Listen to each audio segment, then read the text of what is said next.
basis for legal identity is birth registration. And as a continent, we are now standing at about 66%.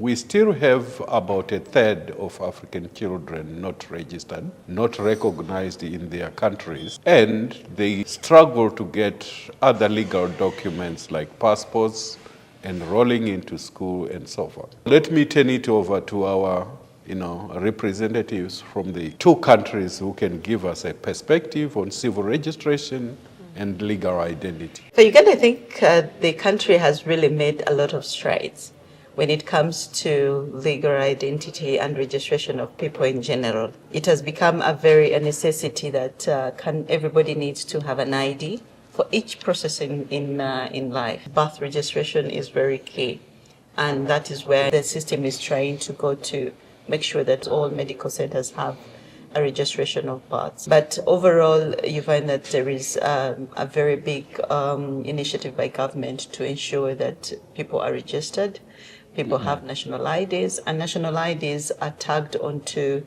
various aspects of life, including opening a bank account, securing a passport, having all other things that are needed for somebody to really survive in Uganda with any identity concerns. On the migration spectrum, it's really another paradigm. You find that Uganda has the highest number of refugees coming into the country due to the unrest that is curving around the country from the DRC, from the northern Sudan, from the Ethiopian and all those other areas. So you find that there is still a gap in that area where people are not fully registered.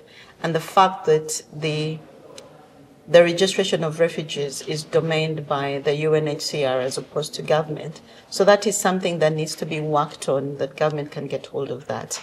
So it's work in progress, but Uganda has made strides in that and in quite a lot when it comes to legal identity for nationals. It is on the migration that is still having a few gaps here and there.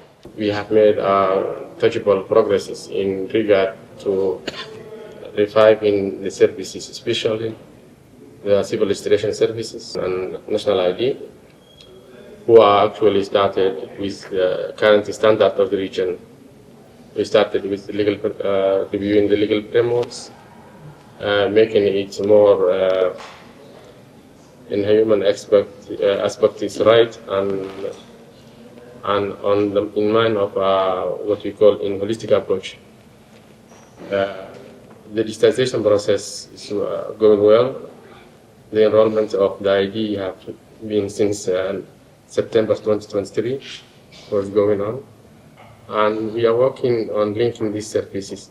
Still, there's a gap in building a unified infrastructure that are interoperable with each other, communicating smoothly, and with the immigration itself. So we hopefully we learn from the region and the expertise that ECA provides to build in the future. Thank you. You ended very well. ECA will actually be, providing support on, improving digital systems in CRVS, and we are, as I said yesterday, we are working on this Africa shared asset, which will be available to the countries to implement their digitalization in civil registration and identity management. Thank you.